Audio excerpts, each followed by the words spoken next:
আমন্ত্রণ দীপ্ত সন্ধ্যার সংবাদে, সাথে আছি আমি তারান্নুম জ্যোতি। শুরুতেই জানাবো সংবাদ শিরোনাম। প্রকাশ্যে সরকারের সমালোচনায় জুলাই অভ্যুত্থানে নিহতদের স্বজনরা, আশ্বাস দিলেন চিফ প্রসিকিউটর। পিআর পদ্ধতিতে ভোট, দেশের জনগণ বোঝে না, মন্তব্য ফখরুলের। সংস্কার শেষে দ্রুত নির্বাচনের দাবি। ধর্ম নিয়ে কটূক্তি চায় না এনসিপি, রংপুরের ঘটনায় ক্ষোভ প্রকাশ নাহিদের। টাঙ্গাইল গাজীপুরে পদযাত্রা।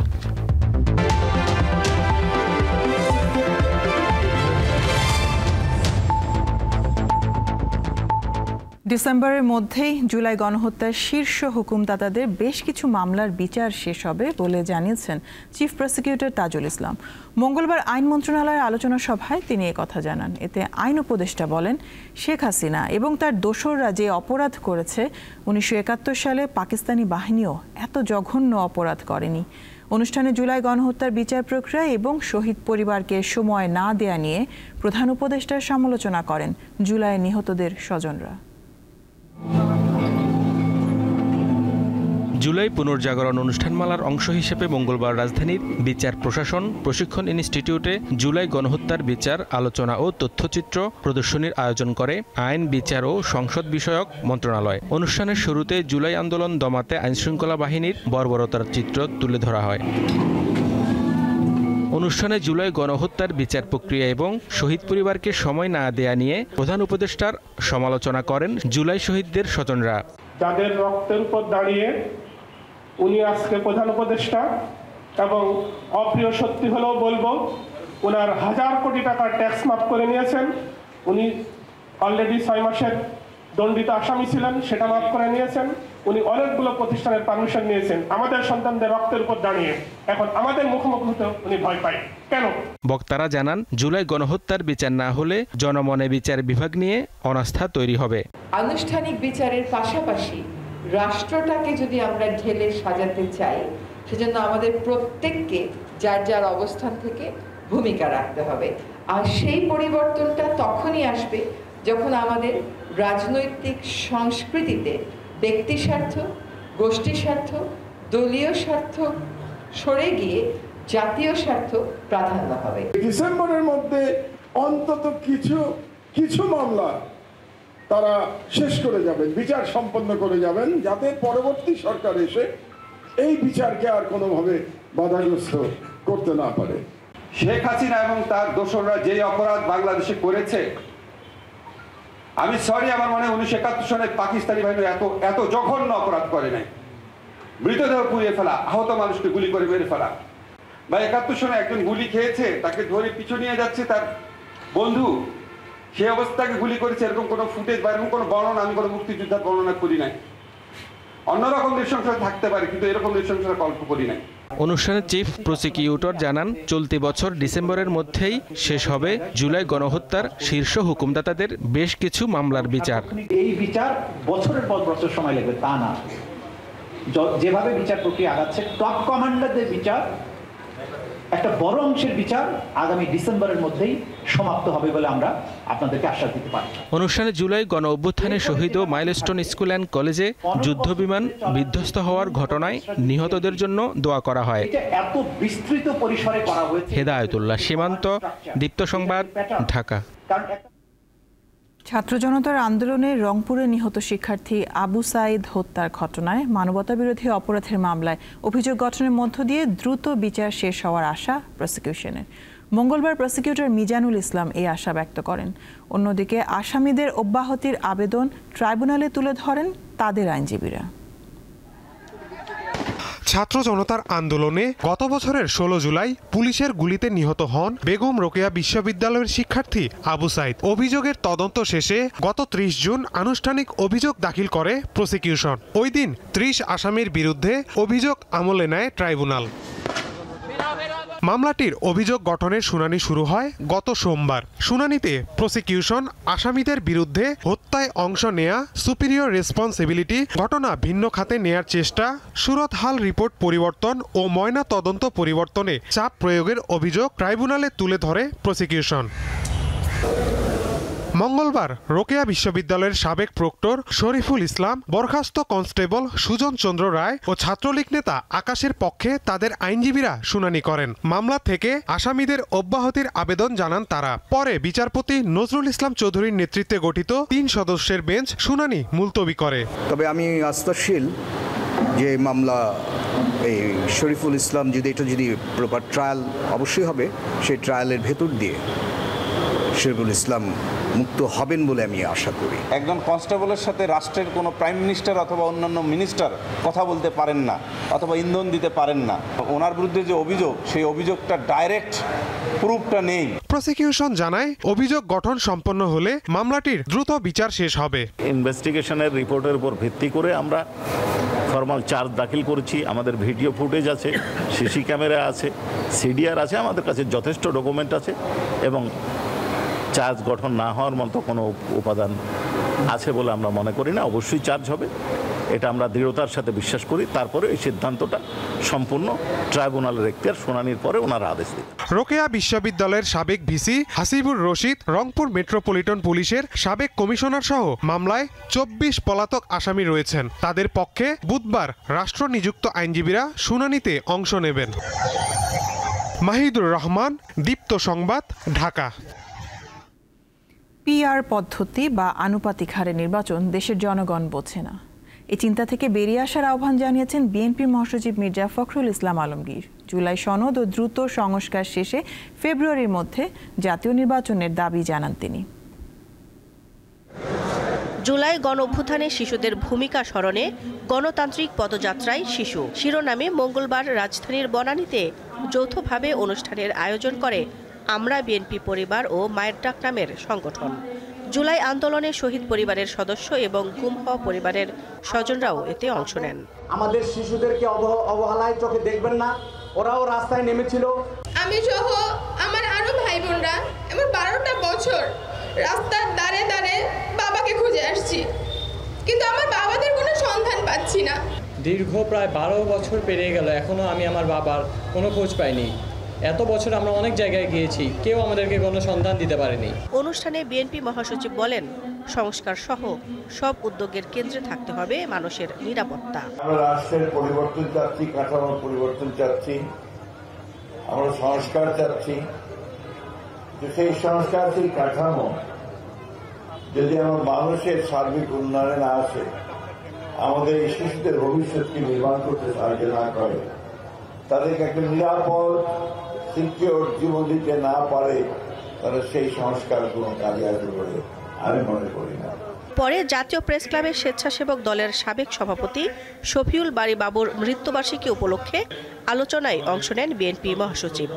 তিনি আগামী জাতীয় সংসদ নির্বাচনের বিভিন্ন দিক নিয়ে কথা বলেন। যারা এখনো ইভিএমে ভোট দিতে পারে না, বোঝে না, তারপরে ইভিএমে ভোট দেয় না, তার পিআর বুঝবে কি করে? এই চিন্তা ভাবনা থেকে দূরে সরে যেতে হবে। অবিলম্বে সংস্কারগুলো শেষ করুন, অবিলম্বে একটা সনদ ঘোষণা, সেই সনদও ঘোষণা করুন, আর দয়া করে নির্বাচনের যে তারিখটা নির্ধারণ করেছেন সেই সময়টাতে নির্বাচন দিন। ঐকমত্য কমিশনের প্রস্তাবিত 12টি মৌলিক বিষয়ে রাজনৈতিক দলগুলো একমত হওয়ায় ধন্যবাদ জানান বিএনপি মহাসচিব। দিলশাদানি, দীপ্ত সংবাদ, ঢাকা। ধর্ম নিয়ে কটূক্তি বা অবমাননার বিপক্ষে জাতীয় নাগরিক পার্টি এনসিপি। একথা জানিয়ে দলটির আহ্বায়ক নাহিদ ইসলাম রংপুরের ঘটনায় ক্ষোভ প্রকাশ করেন। তিনি বলেন, রংপুরের একটি উপজেলায় সম্প্রতি হিন্দুদের বাড়িঘর ও ব্যবসা প্রতিষ্ঠানে হামলা ও লুটপাট চালানো হয়েছে। এর তীব্র নিন্দা জানান নাহিদ ইসলাম। তবে নবীকে নিয়ে কটূক্তিরও বিচার দাবি করেন তিনি। দুপুরে টাঙ্গাইলে নিরালা মোড়ে এনসিপির পথসভায় নাহিদ ইসলাম এসব কথা বলেন। মাসব্যাপী এনসিপির জুলাই পদযাত্রা এরপর টাঙ্গাইল থেকে গাজীপুরে পৌঁছায়।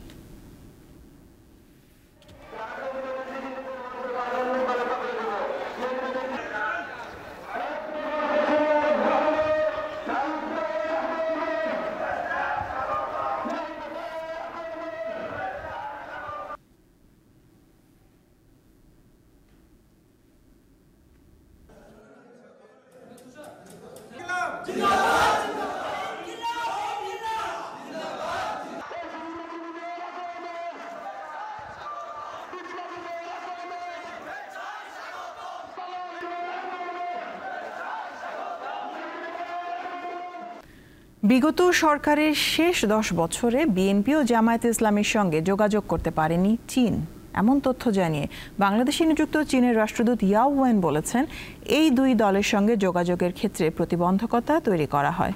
বাংলাদেশ, পাকিস্তান ও চীনের ত্রিপক্ষীয় জোট করার চেষ্টার কথা জানান তিনি। মঙ্গলবার ঢাকায় জাতীয় প্রেস ক্লাবে ডিকাপ টক অনুষ্ঠানে সাংবাদিকদের মুখোমুখি হন বাংলাদেশে চীনের রাষ্ট্রদূত ইয়াও ওয়েন। বলেন, বাংলাদেশ ও পাকিস্তানকে নিয়ে দক্ষিণ এশিয়ায় ত্রিপক্ষীয় সহযোগিতা সংস্থা তৈরি করতে জোরে সোরে এগিয়ে যাচ্ছে চীন। এই উদ্যোগ কোনো জোট নয়। ত্রিপক্ষীয় সহযোগিতার মূল উদ্দেশ্য অর্থনৈতিক উন্নয়ন সহ আঞ্চলিক, বৈশ্বিক সহ নানা বিষয়ে কাজ করা। 3 দেশে পররাষ্ট্র দপ্তরের মহাপরিচালক পর্যায়ে একটা ওয়ার্কিং গ্রুপ হিসেবে কাজ করবে। চীনা দূত জানান, গেল 11 মাসে যেভাবে বিএনপি জামাতের কেন্দ্রীয় নেতারা চীন সফরে গেছেন, আগের 10 বছরের রাজনৈতিক বাস্তবতার কারণেই সেটি ঘটেনি, বরং তা কঠিন ছিল। গত 10 বছরে বিএনপি ও জামায়াতে ইসলামীর সঙ্গে যোগাযোগে প্রতিবন্ধকতা সৃষ্টি করা হয়েছিল। এটা এক ধরনের বাধা বলা যায়। তাই এখন সময় এসেছে পুনঃযোগাযোগের। সেই উদ্যোগ নিয়েছে চীন। তিনি প্রত্যাশা করেন, বাংলাদেশের অন্তর্বর্তী সরকার আগামী জাতীয় সংসদ নির্বাচন গ্রহণযোগ্যভাবে আয়োজন করতে পারবে। চীন সবসময়ই বাংলাদেশের পাশে রয়েছে বলেও জানিয়েছেন ইয়াও ওয়েন। রুবায়েত হাসান, দীপ্ত সংবাদ, ঢাকা। ঢাকা বিশ্ববিদ্যালয় কেন্দ্রীয় ছাত্র সংসদ ডাকসু ও হল সংসদ নির্বাচন 2025-এর তফসিল ঘোষণা করা হয়েছে। আগামী 9 সেপ্টেম্বর ভোট গ্রহণ অনুষ্ঠিত হবে। সকাল 8টায় শুরু হয়ে বিকেল 3টা পর্যন্ত চলবে ভোট গ্রহণ। বিকেলে আনুষ্ঠানিকভাবে তফসিল ঘোষণা করেন প্রধান রিটার্নিং কর্মকর্তা অধ্যাপক জসিমউদ্দিন।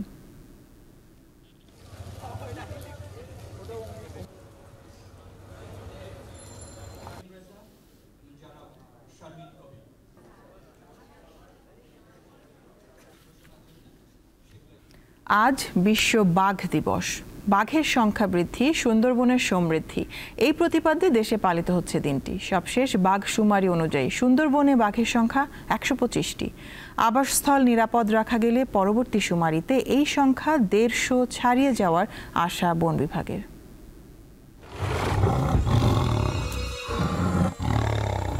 জলবায়ু পরিবর্তনে আবাসস্থল সংকুচিত হওয়া, শিকারীদের দৌরাত্মক খাদ্য সংকট ও টেকসই পদক্ষেপের অভাবে সুন্দরবনে সংকটে রয়েছে রয়্যাল বেঙ্গল টাইগার।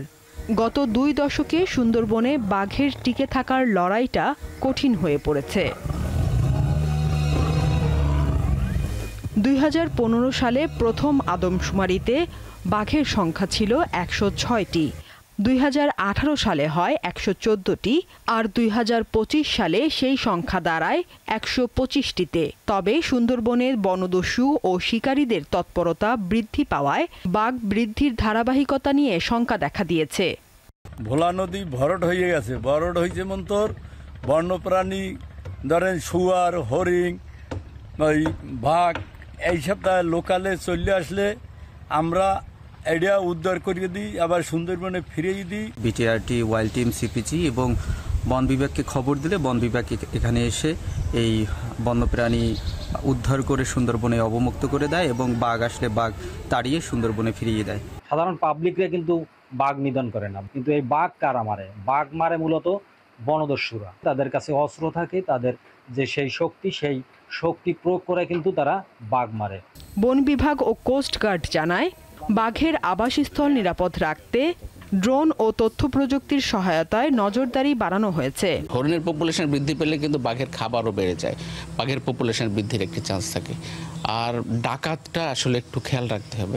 সরকার কাজ করছেন, 20% বাঘ বৃদ্ধি হওয়া কিন্তু কঠিন কিছু না। আমরা মনে করছি এই বছর 125টি আছে, আগামীতে ইনশাল্লাহ হয়তো 150টি দেখতে পারবো। অভিযান চালিয়ে বিপুল পরিমাণে অস্ত্র, গোলাবারুদ, হরিণ ও বাঘ ধরার ফাঁদ উদ্ধার এবং ডাকাত দলের সদস্যদের আইনের আওতায় আনার কথা জানিয়েছে কোস্ট গার্ড। আমরা বিপুল পরিমাণ অস্ত্র, গোলাবারুদ সহ হরিণ এবং বাঘ ধরার ফাঁদ সহ অনেক দুষ্কৃতীকে গ্রেফতার করেছি এবং আইনের আওতায় এনেছি।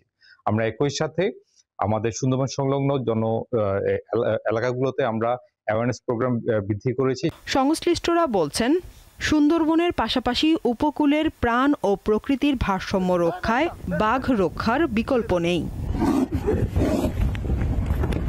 দীপ্ত, বার্তাকক্ষ। গাজা উপত্যকায় ইসরায়েলের হামলায় একদিনে কমপক্ষে আরও ৮০ ফিলিস্তিনি প্রাণ হারিয়েছেন। এছাড়া ইসরায়েলের অবরোধের কারণে সৃষ্ট পরিস্থিতিতে অনাহারে নতুন করে আরও ১৪ ফিলিস্তিনি মারা গেছেন। তাদের মধ্যে ২টি শিশুও রয়েছে বলে জানিয়েছে গাজার স্বাস্থ্য মন্ত্রণালয়। এদিকে জাতিসংঘে অনুষ্ঠিত এক আন্তর্জাতিক সম্মেলনে ফিলিস্তিনের পূর্ণ সদস্যপদ এবং গাজায় স্থায়ী যুদ্ধবিরতির আহ্বান জানিয়েছে পাকিস্তান। ২ দিনব্যাপী এই সম্মেলনের সহ আয়োজক সৌদি আরব ও ফ্রান্স। যুক্তরাষ্ট্রের নিউ ইয়র্কের সেন্ট্রাল ম্যানহাটনে বন্দুক হামলায় বাংলাদেশি বংশোদ্ভূত পুলিশ কর্মকর্তা সহ অন্তত ৪ জন নিহত হয়েছেন।